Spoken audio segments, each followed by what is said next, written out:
Health, Wealth, and Sex. We back at it. For this video, we're gonna go into the perspective of having a wealthy mindset, not for right now, but for in the near future. And just for PSA, maybe I'm supposed to be looking at the camera more or less.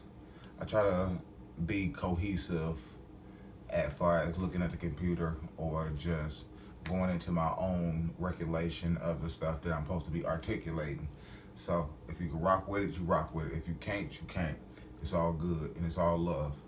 So for today's video, we're gonna go into EBITDA, EBITDA, EBITDA, EBITDA. He said, hold on, what the fuck did you just say? EBITDA. EBITDA. Hey, man, what is that? Well, let's get to it right now. You can look it up for yourself. It's spelled, well, the abbreviation of it is EBITDA. The Google definition of it is earnings before interest, taxes, depreciation, and amortization, which is, in layman terms, assets. So we're going to break it down individually. Earnings. We know what earnings is. It's just how much you make overall per se, maybe before taxes at your job or different things like that. So a lot of this stuff goes into the company's mindset, but it doesn't necessarily go into the employee's mindset. And this is why majority of people will stay employees and never own their own business where they can employ other people and give other people chances to live a more financially free life. So we all know about earnings before interest. Interest for the business mindset or business model is the how much are they going to be able to make from a certain product. So we all know McDonald's. So we know that they have gone up in price over the years. Is it because that they have to pay more for certain foods, or they just want to continue to quadruple their profits? It may be a little bit of both, but for the most part, they're getting the same base products for around the same price, and maybe the interest has gone up 1 or 2%, but in return, they will up their taxes on their food to inflate their prices. We used to go from a McDouble to $1. Now the average price for a McDouble is $2 to $3 for just one goddamn McDouble or one double cheeseburger. When anybody know about McDonald's, we used to be able to go to McDonald's and get $1 cheeseburger get $1 cheeseburger, and it used to be $1.06. So we come up there with literally $3.25. We got a whole meal. Add it up.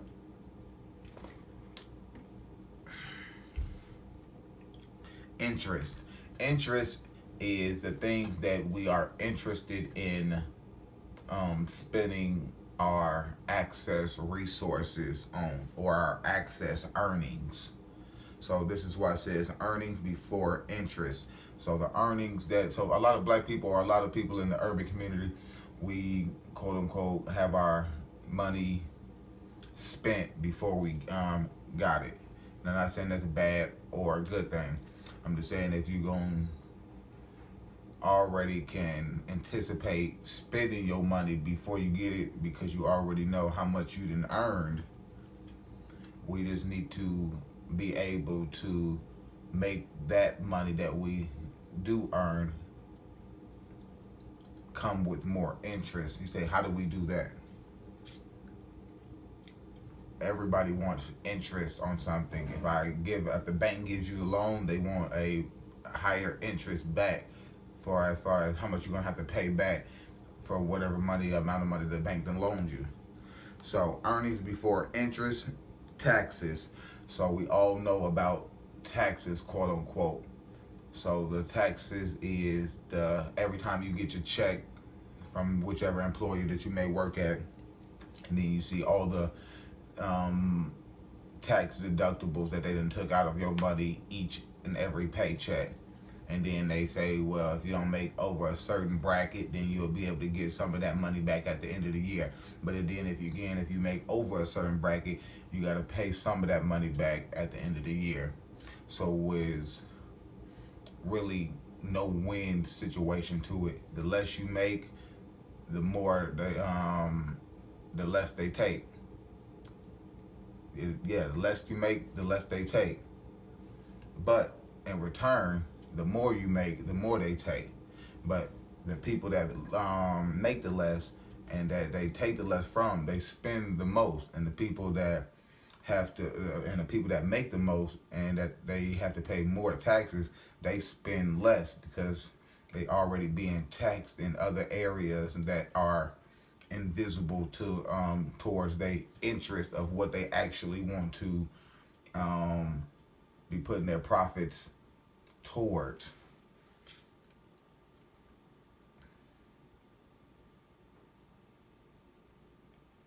You want to make your money. You want to have your money working for you, which in return will um, give you more interest, and then will give you more tax write-offs in the process of you doing certain things as far as managing your EBITDA.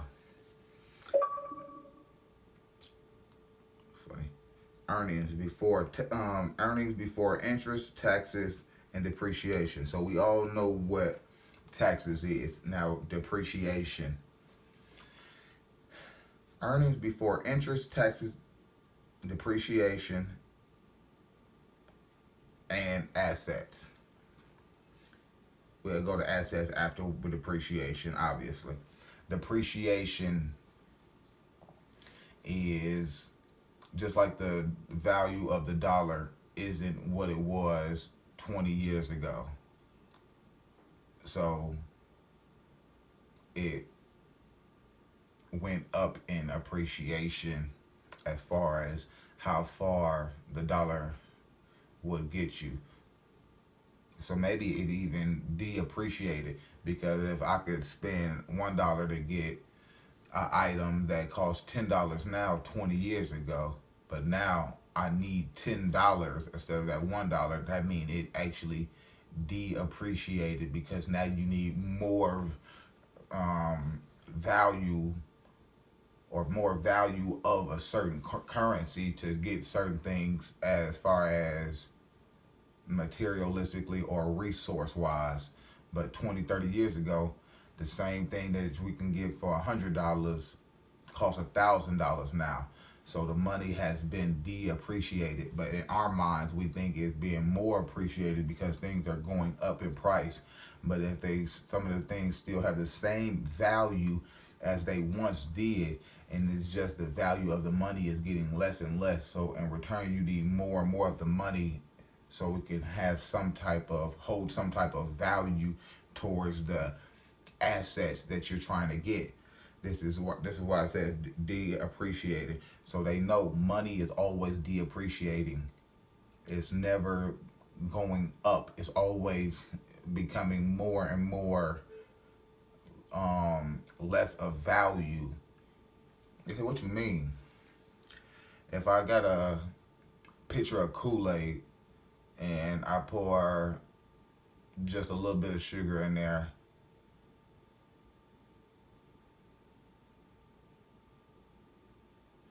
matter of fact, if I get a pitcher of Kool-Aid and I pour the whole bag of sugar in there, this is where money started from.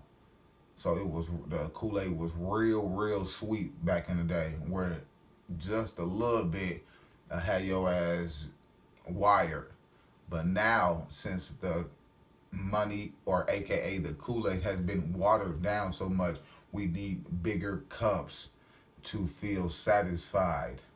So in return, if the dollar was worth $10 20, 30 years ago, and now the same thing that was worth $1 20 or 30 years ago is worth $10, that means the money is depreciating. So this is why I say you have to have a financial aware awareness and mentality of the wealth that's being spread around in this society.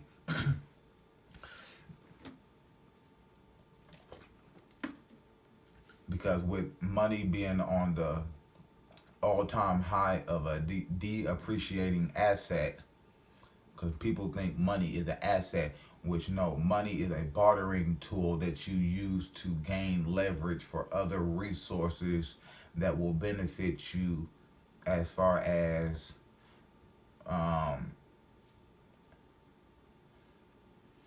wealth wise, money wise, or as far as bringing you more opportunities. So this is why money will always keep depreciating, and things will continue to go up in price, because the money actually doesn't hold any value. It's only the things that you choose to purchase with the money that holds the value. So a lot of people think just because they got a lot of designer clothes and a lot of designer attire, they can wear all these nice watches and all this nice jewelry and all these nice cars and big houses and shit. But most of that is depreciating assets, because even if you can return some of your jewelry back and recoup some of your revenue, it's not going to be the same value of what you paid. Know why? Because the money that you spent on that same jewelry is a depreciating asset. So it's the money that you purchasing the jewelry with is only actually worth half or a certain percentage of what the jewelry will be worth if you try to sell it back. So the last one, earnings before interest, taxes, depreciating assets. Assets. Like I said, a lot of us think all of those material possessions that I just named are assets. No, only thing that is assets in this world right now is credit, ownership, land, property, and systems. That's the only thing that are actual assets. You say, why about systems? Everything that we know or do today is ran by some type of system. So if you don't start to create your own systems within how you move in your own life, you will forever follow by the system that's already been in place for everybody that can't make up their mind about what system that they actually want to choose for themselves, because most people can't choose their own system.